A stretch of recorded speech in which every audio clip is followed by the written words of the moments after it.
کوئی قدم اٹھائیں تو صحیح، کوئی بات کریں تو صحیح۔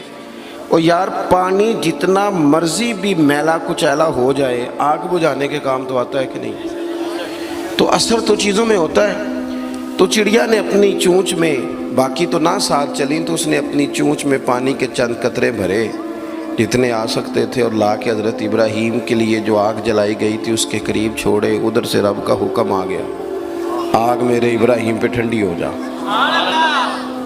تو وہ چڑیا، وہ آگ ٹھنڈی ہو گئی، خدا کے حکم سے سلامتی والی ہو گئی۔ تو جا کے باقی چڑیوں سے کہنے لگی، دیکھا نا تمہیں کہتی تھی نا چلو، وہ قطرہ تو ایک ہی تھا پر حکم تو رب کا ہی آنا تھا نا، تمہیں کہا تھا نا چلو، اگر تم میرے ساتھ چلتی تو ہو سکتا ہے سیلاب بھی آ جاتا اور حضرت ابراہیم کے سارے دشمنوں کو بہا کے بھی لے جاتا۔ ایک تو سب سے پہلے اپنی اہمیت کو سمجھیں، آپ محسوس کریں کہ ہم مسلمان ہیں۔ مسلمان جو ہوتا ہے نا اس کے ساتھ خدائی طاقت ہوتی ہے۔ نبی پاک صلی اللہ تعالی علیہ وسلم نے فرمایا دعا مومن کا ہتھیار ہے۔ اس کے ساتھ جو خدائی طاقتیں ہیں وہ کافر مشرک کے ساتھ نہیں۔ جب تک یہ سمجھ نہ لیتا کہ اللہ تعالیٰ کی طاقتیں، اس کا فضل میرے ساتھ ہے۔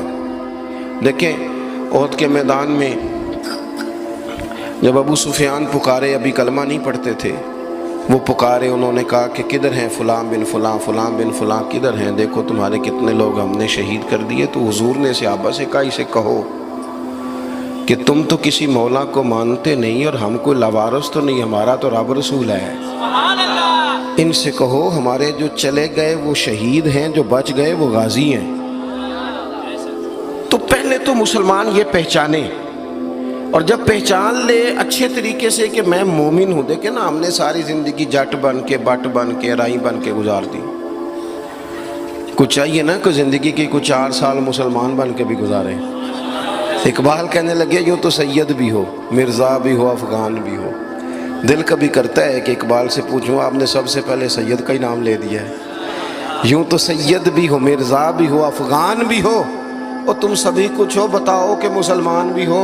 نعرہ تکبیر، نعرہ رسالت، نعرہ حیدری۔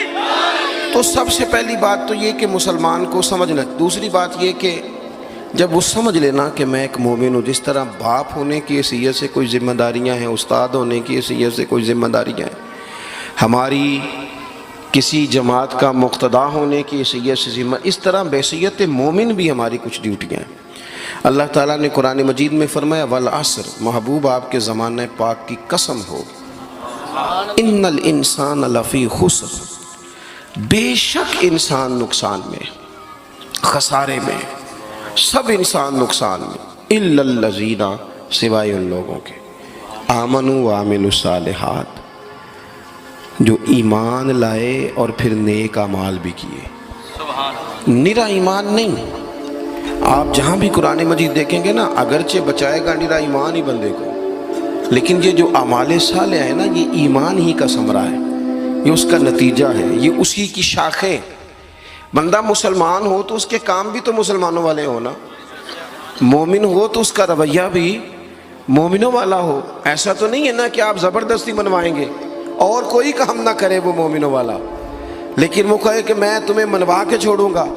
فرمایا ایک تو ایمان لائے، اور مضبوط ایمان، تگڑا ایمان، اور پھر وہ اعمال صالحہ کرے، اس کے کردار سے، گفتار سے، اٹھنے سے، بولنے سے، بات کرنے سے، لین دین کرنے سے، معاملات کرنے سے، تجارت کرنے سے اسلام چھلکے، اس کا لب و لہجہ مسلمان ہو۔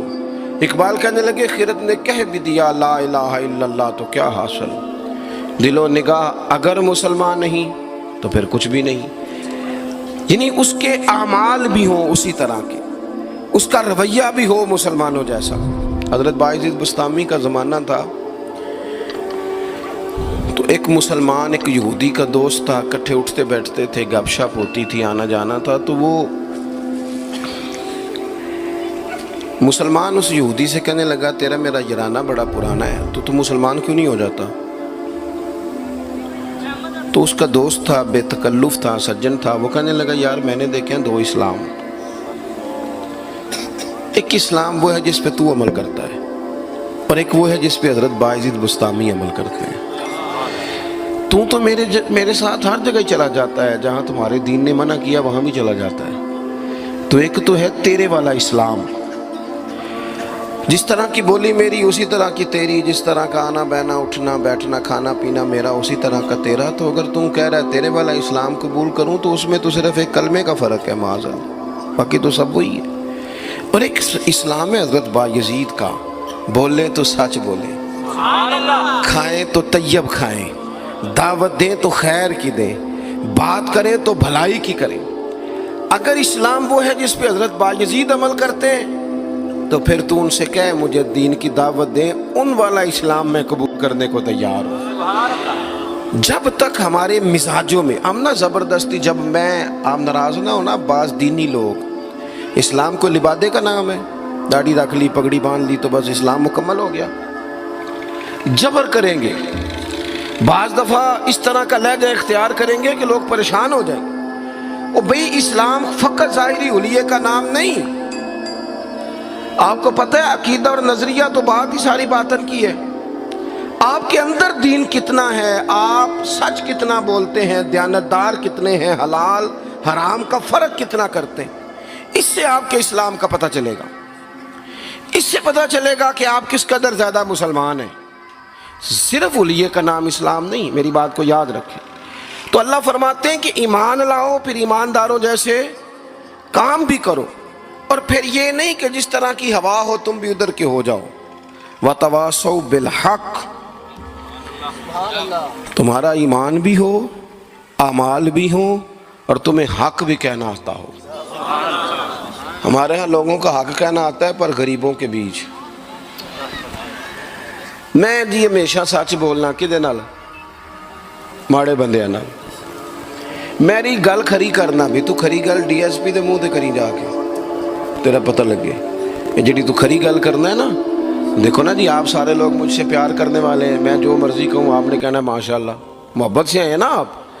مزہ تو تب ہے کہ ایوان اقتدار میں آپ جائیں، وہاں آپ سچ بات کریں۔ بہت سارے لوگ سچ بولتے ہیں دوسروں کے بارے میں، حالانکہ سب سے زیادہ سچ اپنے بارے میں بولنا چاہیے۔ لوگوں کے عیب چھپانے کا حکم ہے، وہ دنیا بیان کرتی ہے، اور اپنے لیے استغفار کا معاملہ ہے، وہاں لوگ دعویٰ نیکی کر جاتے ہیں۔ حق بات کی جائے، حق، اور یہ بات یاد رکھ لیں، جب آپ حق کے دائی ہیں پھر آپ کہیں میں سکون تلاش کروں، رات کو آرام سے سوؤں، دن کو موج سے کھاؤں، یہ ہو نہیں سکتا۔ حق کا رستہ بہرحال اس میں سپیڈ بریکر بھی آتے ہیں، اس میں کانٹے بھی آتے ہیں، اس میں تکلیفیں بھی۔ حضرت جنید بغدادی نے ایک بندے کا جنازہ پڑھا تو لوگ کہنے لگے جی سارے ہی انہوں چنگا آن دے رہے، بندہ ہی کمال تھا، کسے کو شکوہ ہی نہیں، سب ہی اچھا کہتے۔ حضرت جنید بغدادی فرمانے لگے اوہو غلطی ہو گئی، منافق کا جنازہ پڑھ لیا، یہ تو جس کے منہ پہ جاتا تھا اسی کا ہو جاتا تھا۔ آپ فرمانے لگے اگر سچی بات کرتا تو کچھ نہ کچھ مخالف بھی ہوتے۔